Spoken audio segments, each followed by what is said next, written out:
Chapter 5 lectures on listening. Before we get started, I want to point out that a lot of the content we'll cover focuses on verbal listening, such as listening to a speech or a conversation. However, I think a lot of this content can apply to how we listen to each other in writing or over texting. Think about how technology and social media impact the context of listening to others and expand how we think about listening as you listen, to these lectures. Again, here's your lecture preview. Don't forget to read Chapter 5 in your friendly little textbook here. We'll talk about some misconceptions about listening, reasons for poor listening, bad habits, and then some styles of listening. First, let's talk about some misconceptions about listening. And the first one is that listening and hearing are the same thing. We'll talk about hearing first. Hearing is simply the process of noise coming into your eardrums that you interpret. For example, right now there's a thunderstorm going on outside. During this lecture, there's a good chance that you will hear either rain or thunder. I'm not going to reschedule when I record this to avoid that. We're just going to have to listen around it. There's also the normal sounds of life. I live with 3 other mammals, including a cat, a dog, and a human, and they all make noises. We've heard from my cat, we've heard from the dog. There might be cars outside that honk. These are all things that we hear. But listening is the act of tuning into those sounds and engaging with them mentally. So hopefully you're not just hearing this lecture as sounds hitting your eardrum, but you're actually listening in, taking into consideration the things that I'm saying, interpreting, and processing them. And that's the difference between listening and hearing. In popular speech, we use them pretty much interchangeably, but for this class, I want you to really focus on the difference that comes from listening. Second one, listening is a natural process. It is not. We can work to develop our listening skills. And I think as some of you listen to this lecture, remember, listen to the lecture and think about your own skills, you'll see that listening might not be as natural of a process to you as you thought. We can build our skills in this area. The third misconception is that all listeners receive the same message. Not everybody gets the same thing out of a message. An example of this might be, I send out an assignment, I think it makes sense, but a third of the class makes the same mistake and turns it in incorrectly. It's probably because that third of the class didn't get the same message as the other 2/3 of the class. That could be for a variety of different reasons. They might not have been paying attention. Always a possibility, I hate to admit it. Or I might not have given clear enough instructions. I could have given instructions that could be interpreted in one of 2 ways, and some of them got what I was looking for, and some of them didn't. In other cases, listeners might focus on different aspects of the message. When we talk about listening styles, you're going to learn about different styles people use to listen. And those people that gravitate towards one style of listening are going to focus on certain things instead of others. So understand that not all listeners get the same message when a person is talking.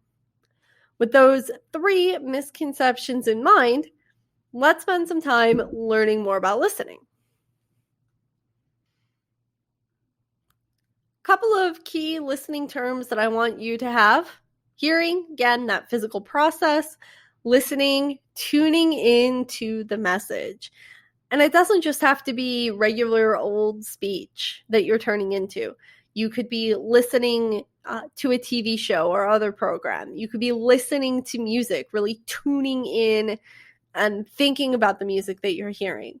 It doesn't have to be just speech. Listening fidelity is the accuracy of what's heard. This is, can you repeat back what the person said? Maybe not word for word, but the main ideas.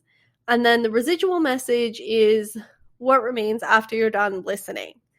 I know that you are not going to remember everything from this lecture. And you definitely wouldn't remember everything from a lecture if it was happening synchronously, in person, face to face. There's some stuff there that's not going to be important to you. This residual message differs from person to person. Let's say that I make a joke about video games and you're like, that was a great joke. I understood that reference. That made my day.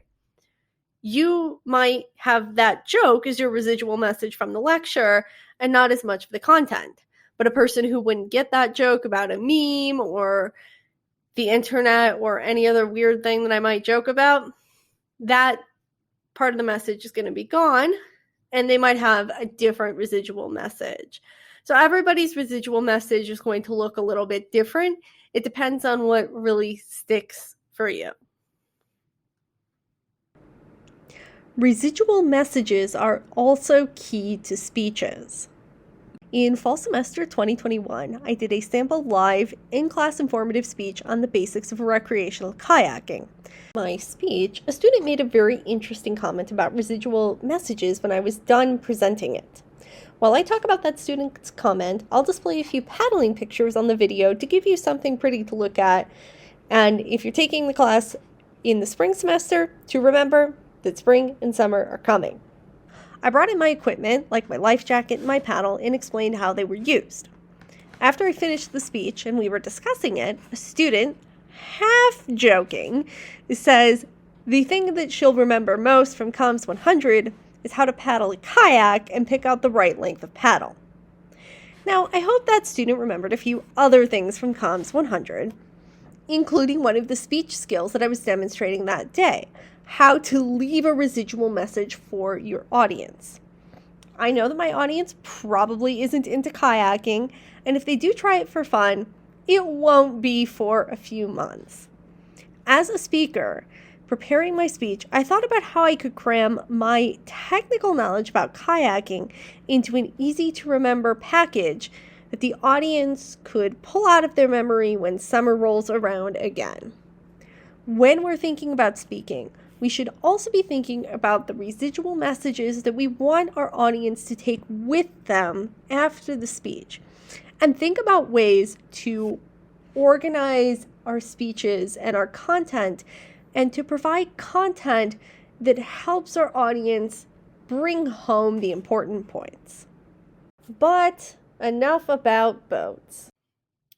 Let's talk about some reasons for poor listening. And before I even get into this, I don't want this to be a blame thing.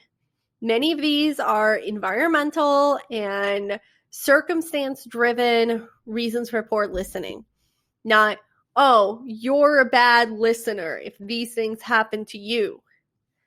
We need to just understand what these reasons are, and when we can understand these in a non-judgmental way, we can become better listeners in the future. Moving on. First reason for poor listening is message overload. There's just too much information coming in. For example, today at my full-time job, I was the leader of the Toastmasters meeting. Toastmasters is a group that's for adults. They do public speaking and leadership development for professional adults. And my company has a Toastmasters club that meets on Zoom. My role was to be the Toastmaster, where I directed the meeting, introduced the speakers, kept everybody on time, and moved things along. In addition to being the Toastmaster, I had to lead a poll to vote for the best impromptu speaker and evaluate one of the prepared speeches. So I had a lot going on. While I was leading the meeting, people were messaging me on an internal instant messaging system called Slack, asking me about things that had nothing to do with the meeting that I was in. And they were, in fact, two very different topics. I received 3 emails, and I also had tasks for the meeting that I had to do to move the meeting along. I had to put up a poll for people to vote on the best impromptu speaker. I had to prepare verbal feedback for the speaker who had done their prepared speech, and I had to lead the meeting. So that's a lot of information coming into me, and it might explain why I could have missed something. Now, here's how I handled it. I ignored the 2 Slack messages about things that weren't related to the meeting. Those people can wait until the end of the meeting. I prepared my poll for the top speakers as the speakers went, and then I took notes during the speech to prepare myself to give my verbal feedback. I thought ahead of time about all of the information that was going to come into me during this meeting and tried to balance my cognitive load a little bit. That's something that you will learn as you grow, as you spend time in professional environments, depending on what those are. You'll learn what to pay attention to and what to kind of put over and not respond to immediately. This can be really hard because I don't know about you, but I feel like my life is that I am a cat and I am chasing a red dot. And that red dot is the notification icon on my Mac and my iPhone, because I hate having unread and unresponded to messages. That message overload, though, can lead me to not fully pay attention to the things that I'm reading and respond to them in a real weak or half-assed way. Remember, don't half-ass anything. Whole ass one thing. Moving on, we've got rapid thought. Rapid thought is the idea that we just think faster than we can talk. So if I'm already here on what I'm going to say, my brain hasn't yet caught up with that. And my speech hasn't caught up with that either. So we just think, we got all these things going on, we think faster than we talk. Psychological noise is distraction by other things. We've already talked about this semester. So if I'm coming into that Toastmasters meeting and I'm distracted by a conflict with a coworker, I might not have my head in the game to lead the meeting. And meeting leadership is honestly just as much listening as it is talking. So keeping the head in the game. Physical noise, of course, those environmental distractions. Again, we talked about this earlier in the semester. At the end of the meeting, my cat was just doing one of these. She was on the ground. I was standing at my desk, and she was just going with her cute little pawsies, and that's adorable. But as I'm sure you can imagine, those little paws on my leg were so distracting. And then she started to meow. So we had some physical noise in there as well. Environmental distraction of the feline. Finally, I want to point out hearing problems as a reason for poor listening. There are a lot of people out there with hearing problems that we don't necessarily know about. It's hard to tell if a person has trouble hearing when you meet them unless they tell you that. And especially now in an age of COVID-19, where people are wearing masks and so sound is muffled and you can't read lips, hearing problems are definitely going to contribute to what appears to be poor listening. So keeping all of these things in mind as you think about reasons for poor listening, we want to be compassionate to the people we're talking about. Think about if they are experiencing any of these reasons for poor listening, and then think about how we might be experiencing these as well, and consider ways to mitigate those distractions. We all have bad habits while listening. We will all engage in one of these bad habits at some time. And just like the reasons for poor listening, we should be aware of these. Try to take a less judgmental take on them and really think about ways that we can address and improve these bad habits.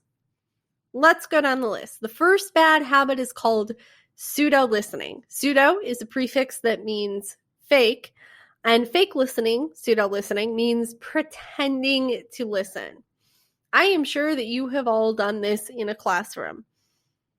Face-to-face classroom, you're sitting there, you got your notebook, you're taking notes, but you're not really listening to the lecture that's happening.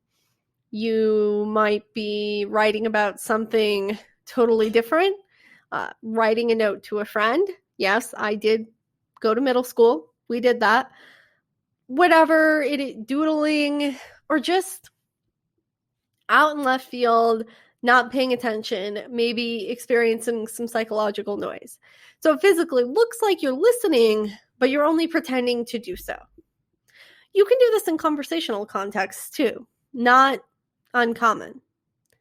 Selective listeners only listen if the topic is relevant to their interests. Sometimes this can actually be useful, but generally, you want to listen to the entirety of what the speaker is saying. Let's say that you're in a classroom.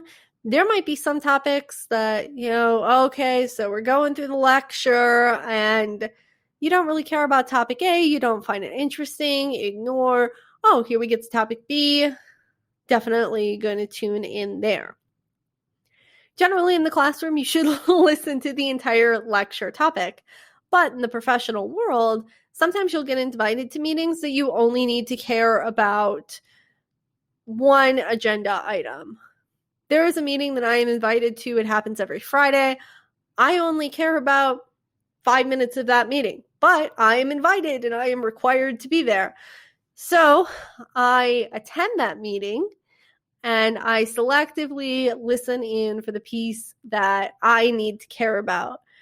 And for the rest of the time, I'm kind of out here and in left field, but the meeting is still going on and I'm still logged into it. So I'm hearing and kind of listening to what's happening, but I'm horrible at multitasking, so I don't get anything done for the hour.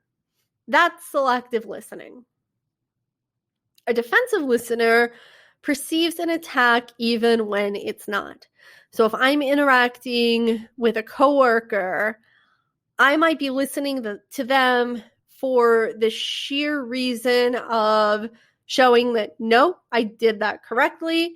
No, you didn't ask for me to do that, so I didn't do it. No, you didn't understand my last email. That's defensive listening. We perceive what we're hearing as an attack. We seek to defend ourselves even if that information is not. And when we're listening defensively, we're not listening to the full context of what's happening. We're not focusing on trying to solve the problem. Defensive listening is really common, and I think a lot of us get into this, especially when we're faced with somebody that might intimidate us. And that's when we want to also understand that we're listening defensively and think about other ways that we might listen to that person. But sometimes difficult people are difficult, and I can understand why you would take on that defensive listening posture. An insulated listener is similar to a selective listener, but the insulated listener just avoids difficult topics. We'll look at maybe a manager-employee relationship, and maybe your manager has some awkward feedback for you that you are uncomfortable hearing.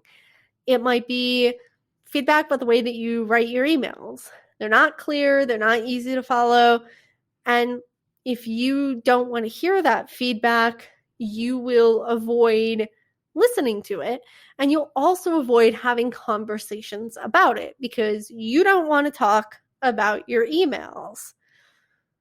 The emails, it's sounding like the 2016 presidential campaign, but that insulated listening is about avoiding those difficult subjects.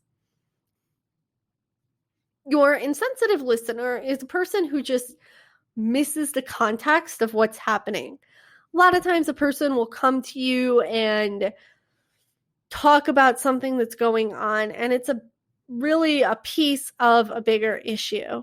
If I come in and I talk to a friend about how frustrated I am with a certain aspect of my job, they might not understand that the bigger context is that I'm frustrated with the entire company or something like that.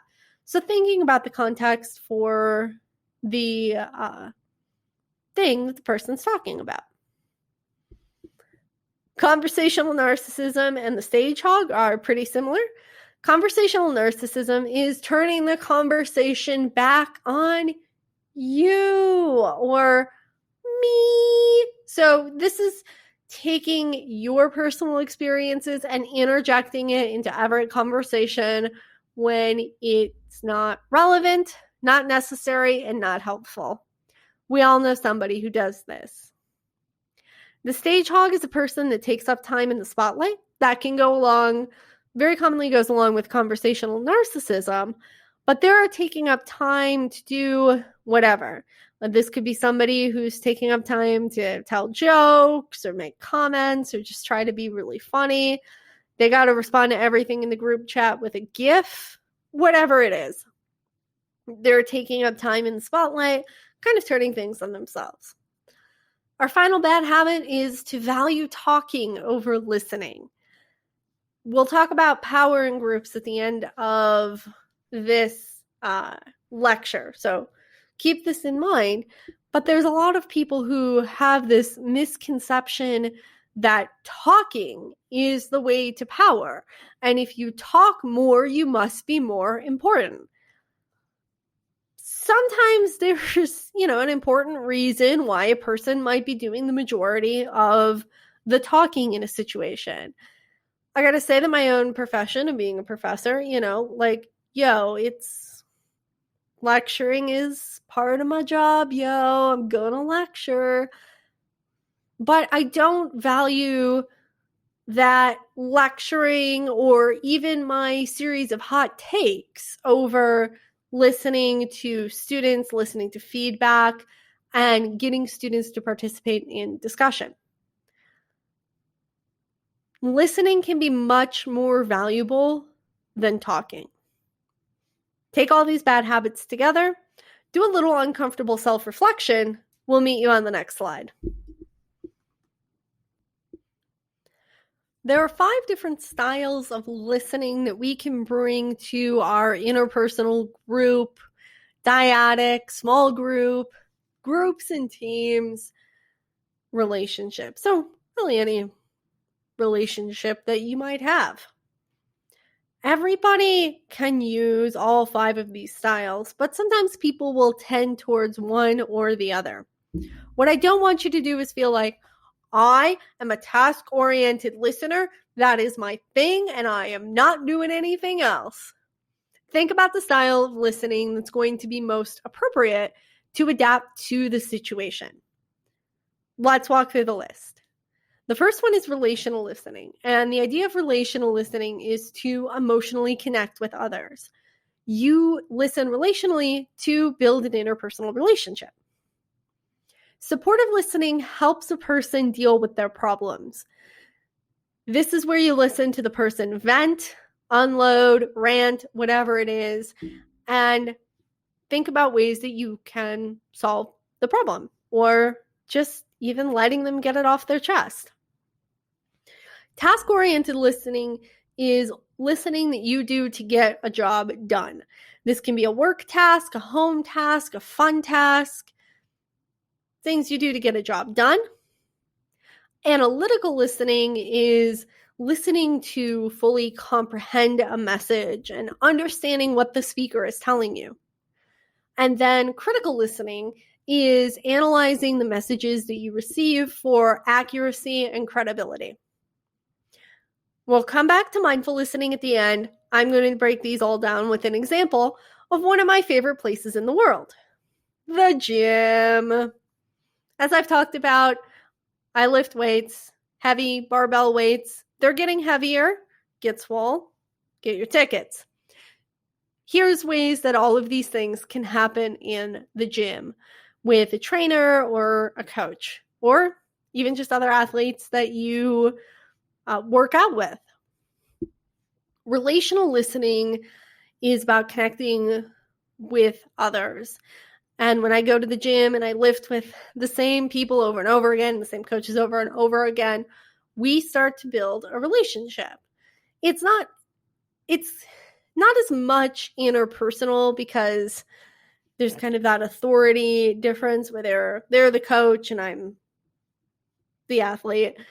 But we start to emotionally connect. We talk about how we're feeling about different lifts or things going on in our bodies like injuries or soreness, or exciting things like breaking personal records. Supportive listening helps a person deal with their problems. Right now, I am going through a problem with my squat. I'm just struggling with depth and feeling really solid in the lift. And talking about that is, it's something I do at the gym. So I'm talking to my coach about my difficulties with the squat, and my coach is being supportive and helping me improve the lift. Task-oriented listening helps us get a job done. So that's when the coach sets out the workout, says, hey, we're going to do the bench press and the squat today. Here are the things you're going to need for the accessory work. You're going to need a kettlebell for this and a band for this. And they help us move through the tasks that we have to get done that day. Analytical listening, fully comprehending a message, is when I get a cue from the coach, I try to understand that. I am listening to understand how I can adjust my technique, my form, in order to become a better lifter. Critical listening is analyzing accuracy and credibility. Now, I trust all of the coaches at my gym, and that's why I lift at the gym that I lift at, because I trust everything that they have to say, and I know that they're not going to lead me in a wrong direction. However, if you go out to the broader internet and you spend any time on fitness Instagram, fitness Twitter, fitness subreddits, there is all sorts of information out there that's maybe BS. Being a critical listener is going to help me analyze that information for accuracy, credibility, and think about which one of those things that I may want to adopt or not adopt in my training. With those 5 styles in mind, we'll talk about mindful listening. Mindful listening is about being fully present with others. It's being in the moment, focused on the things that are happening around you, and not worrying about the past, worrying about the future, worrying about your phone, really focusing on what you're doing right now. And of course, I find being mindful pretty important in the gym, because that's when, there's 100 pounds or more in a place that, I could drop on my head or my back, and I really don't want to do that. But being mindful is being that fully present and then thinking about how you're listening. This can play into reasons for poor listening. You might realize that you're getting an information overload. Mindfully, you're present to realize that that's happening.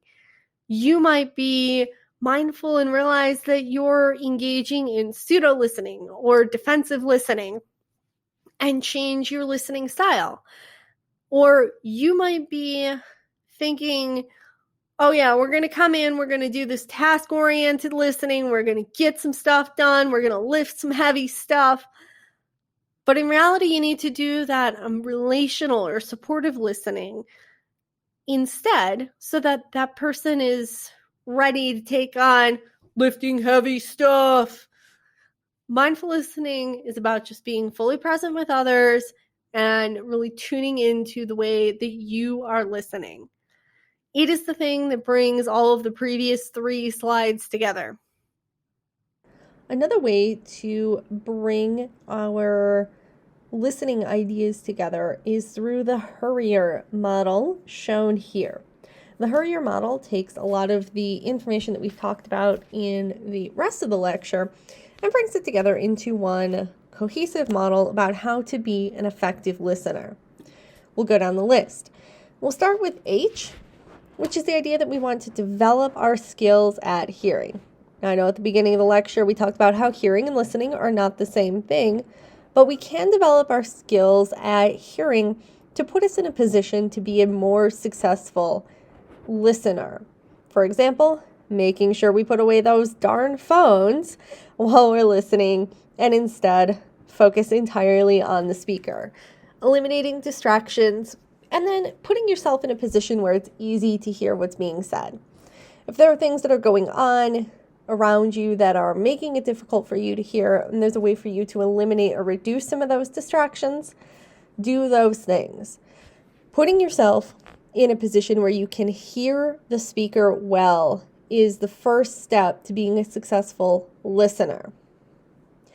Second, you want to increase your understanding. Some of this can even come back to the language unit or the chapter we talked about where we talked about jargon and slang, asking for clarification when something's unclear, asking clarification questions to make sure that you understand, and then distinguishing things that are details from some of those main points that the speaker is making.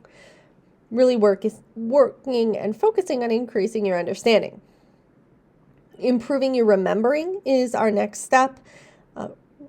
So this is making sure that the residual message that you take away is the correct one. Remembering what you're hearing, focusing on the speaker so you do remember the correct things, and then even making notes of something that you want to remember later. Interpreting. This is where we go back to our first week of class, our first chapter. Think about that transactional model of communication, interpreting the entire message that the speaker is encoding, listening for emotional messages, considering the context, thinking about any cultural or individual differences that might play a role in how you're understanding the speaker. Finally, E, we want to evaluate the speaker, listening to our message, applying some guidelines about sound reasoning, thinking about logical and emotional appeals, all sorts of things that we'll talk about in the persuasive unit, but ways that you can evaluate what a speaker is saying in an intelligent way, and then to respond. Be aware of any sort of accidental nonverbal communication that might be coming off based on how you're sitting, how you're listening to that speaker. And then think about how you want to respond to that speaker. What are some of the listening and support techniques that you want to give back to that speaker? The HURIER model takes everything and kind of pushes it together, which leaves us at the end of our listening lecture. And that, my friends, is the end of our listening lecture. Thanks for hearing. Your weekly pet cameo comes from my kitty Misha, who has no interest in listening or hearing because she's a cat and would rather take a snooze.